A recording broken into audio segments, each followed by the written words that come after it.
Let's go back to Marissa Perlman, who is on the scene for us in Gage Park at 52nd and Spalding. Marissa, are officers still there trying to piece together that scene and figure out what exactly happened? Yeah. Hey, Joe, we've been watching this incredible scene from the hospital and hearing from Jermont and Kris and their amazing reporting about what's going on there. But, you know, here at the scene, there are still dozens and dozens of officers who are now responsible for piecing together what led up to one of their own being shot and killed here in Gage Park. Again, if you're just joining us, we are here. This is 52nd and Spalding. You're likely seeing dozens of officers who are working here, putting down evidence markers. You can see just how deep the scene goes. So we are here at 52nd and Spalding. These are officers working, I would say, 5 or 6 blocks from where we are now, and behind them another row of crime tape, excuse me.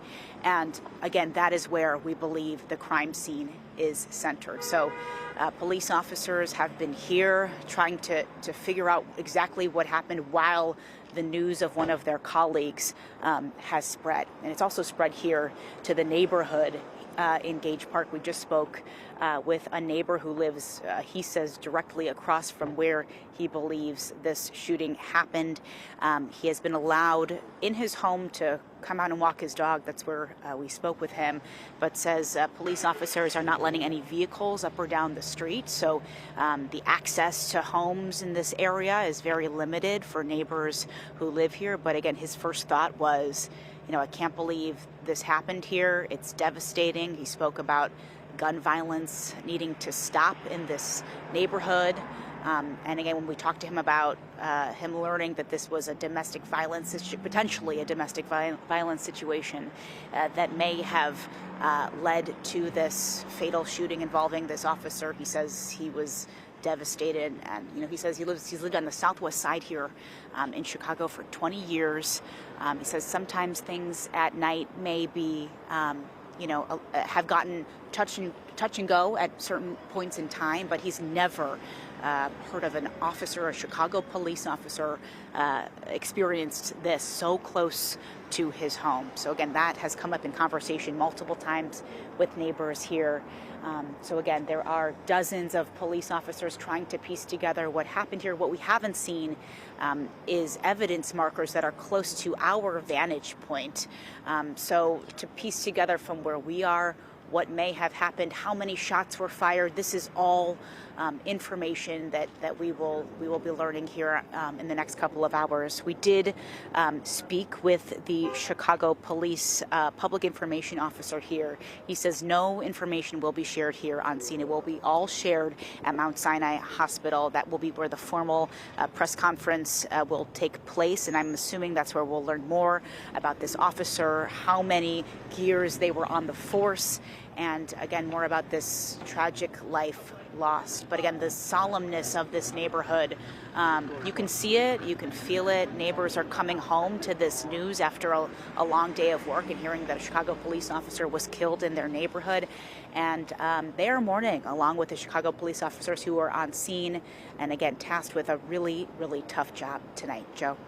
Yeah, Marissa, we have had a chance, some of us, to hear some of the police scanner traffic tonight, and there are, for reasons that are obvious, we've decided not, at least at this point, to air some of it because we believe at least some of it involves the officer who was killed. But we do learn a little bit about what was happening on that scene leading up to the shooting. What more can you tell us about that? Yeah, so for now, our information has come from Chicago police sources who tell us that this was some sort of domestic call. Police say they got a call from a woman who was being chased by her boyfriend. And what we know at this point is that that call hung up. And somehow after this domestic call came in, this police officer came here to the scene near Gage Park. And what happened between that call and this officer being shot and killed, that is what we're still waiting to hear about this evening. So again, details on this are limited, but Chicago police sources are telling us that they believe this was some domestic violence incident. that has led to this dangerous situation and, again, this life being taken. Scanner traffic is just chilling. And to hear after the officer telling the dispatcher that an officer was down, there was also what stood out to me, understandably, some confusion as to exactly where this was happening. You can imagine the officers are on foot chasing someone. The dispatcher was asking again, even after the report, as I remember, of the officer being shot, where exactly are you? They didn't know for sure. They knew they were in the area of 51st or 52nd and Spalding. As all that was unfolding, you can just imagine the panic in everyone's voices as they heard what was happening on the scene. Let's get back to Jermont Terry. Jermont, are you still with us? Can you hear me? And if you can, do you have any indication as to when we might be hearing from police? Yes, we just got word that Chicago police will be having a presser at 7:45. That will take place, we're told, just one block from the hospital, and it will likely happen after this processional leaves the emergency room entrance here at Mount Sinai Hospital. That view from Chopper 2 really illustrates the story tonight of just how much support is here for this fallen officer's family. Ogden is lined with blue lights from Chicago Police, Cook County Sheriff, Illinois State Police, and I've even seen some private security guards in the area. Here's an indication of what this means. Right now, the city of Chicago is mourning. A young woman just pulled up. Her mother is inside Mount Sinai. She said, "Excuse me, sir, do you happen to know what's going on?" Obviously, this many police cars out front, she thought something was happening to the hospital. I said, "Ma'am, I hate to inform you, but an officer, Chicago police officer, has just died." She didn't know this officer, but she paused and she said, "Oh my God, not again." And I think that is really the sentiment of what people are experiencing when they hear yet another Chicago police officer has died in the line of duty. Yes, we know the last time that happened was Ella French, as you pointed out, Joe, back in 2021. But the reality of it is we've had multiple officers shot at and or injured on the job while serving and protecting this great city. But right now, the city of Chicago, we're not talking politics. We're not talking about who's the next mayor, who's the next superintendent. This is about wrapping our arms around this department as they are mourning the loss of their fellow brother or sister. That part has not been confirmed if this is a man or woman, but we do know this officer has a family. This officer is someone's brother, sister, possibly a father. And right now, there is a family who likely gave their loved one a hug, expecting to see them for dinner, maybe in the morning. And right now, they will not get the opportunity to do that. That is the reality of what we're dealing with when this officer was shot fatally here in the Gage Park community. Officers here along outside of Mount Sinai Hospital, as I pointed out, they've been here since that call came in, since Chopper 2 was overhead, and we saw them rushing that ambulance down to the hospital escorted by at least a dozen police cars. Here in the 7 o'clock hour, it's so many officers out here, you cannot keep count.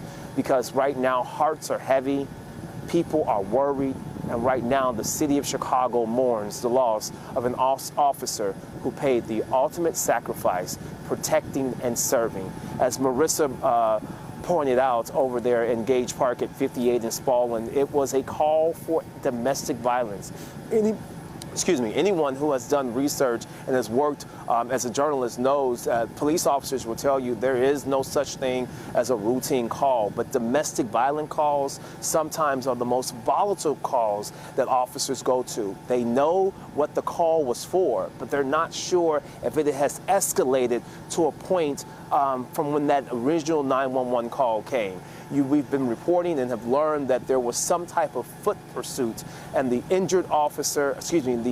fallen officer was running, trying to potentially catch someone, an exchange of gunfire. That individual, the suspect, was shot. We're not sure if the fallen officer fired the shot or that officer's partner, but we do know the individual had the propensity in the mind to point a gun, aim it, and fire it at an officer who serves and protects the city of Chicago. Ultimately, that officer was hit in the head and leg, and tonight we are sad to report that this officer has lost his or her life. Again, the city of Chicago mourning in the 7 o'clock hour as word has officially come down that this officer has died. The men and women, I told you, I saw the faces change, the mood on the officers' faces. It changed from concern, prayer to somberness and just a sense of not again. The woman that came over and asked what was going on, again, she didn't know the officer, but we all have concern when we know that an officer dies protecting us. As Kris has pointed out, and as we all know, when we pick up that 911 call, it's an emergency. And the men and women who serve, who take the oath and serve and protect here in the city of Chicago, they run towards that call, sometimes towards the person with the gun. And in this case, they are exchanging gunfire. And sadly enough, the gunfire hit and killed this officer who could not survive the injuries. A sad day. We're waiting for this procession to potentially go down Ogden and head towards the Cook County Medical Examiner. It will be a slow process, and it will be a fitting process whenever an officer dies in the line of duty. As you pointed out, we did see the Chicago Fire Department ladder truck arrive here on scene. They are preparing to put the ladders up and likely have the American flag because right now, for the next few days, we're going to be speaking about, we're going to learn more about who this officer is, what his or her career aspirations were. We don't even know how long the officer was on the force, but we do know that officer had all intentions of coming home to his or her family. And right now, we, being Chicagoans, have to realize that we have to wrap our arms around this particular fallen officer's family and the force and say that we're your family and we're going to be here and most definitely mourn with you and pray that things get better as we try to combat what is an ongoing issue of gun violence. Yeah. Back to you guys in the studio. Jermont, we have pointed out here that this happened just hours after Superintendent David Brown announced his intention to resign in just a matter of a couple of weeks following the election last night. I'm wondering, I don't know, do we know if Superintendent Brown is still in town? I know you said that there's going to be a news conference at 7:45, and I'm guessing if we don't know now, we'll find out then, because I'm sure if he is in town, he will be the one at this news conference. Well, and you're right. We do not know at this point if Superintendent Brown will be here or the soon-to-be interim chief, Eric Carter, will be doing the press conference. But you know what, Joe, one thing that you pointed out, and Superintendent Brown, his remarks that he sent regarding his resignation, what I found poignant was that he made it a point to say, I pray for the men and women who continue to serve and for their safety. Within minutes, less than an hour of him putting out that statement, we have a situation like this unfolding. Politics aside, like him or hate him or dislike him, you know, Superintendent Brown, he continues to know what the men and women of this force are up against. And for him to speak those words in a letter, and then within an hour's time frame, to have the same concern and the gravity come to light with an officer falling, I'm pretty sure that Superintendent Brown, despite the fact that he's leaving in 2 weeks, he will most definitely stand tall and proud with his fellow force, the Chicago police force, and mourn with them. We will find out around 7:45 if Superintendent Brown will be at that press conference and give the ultimate word about what transpired, whether or not Mayor Lightfoot will even be there. But right now, we don't know we know who's leading the department, Joe, but we don't know who's going to lead the press conference. But the reality of it is, it's the information that we're going to hear about the facts, the who, what, when, and no one can explain the why right now, because that is the hardest part when we have an officer that dies in the line of duty. Yes, Jermont.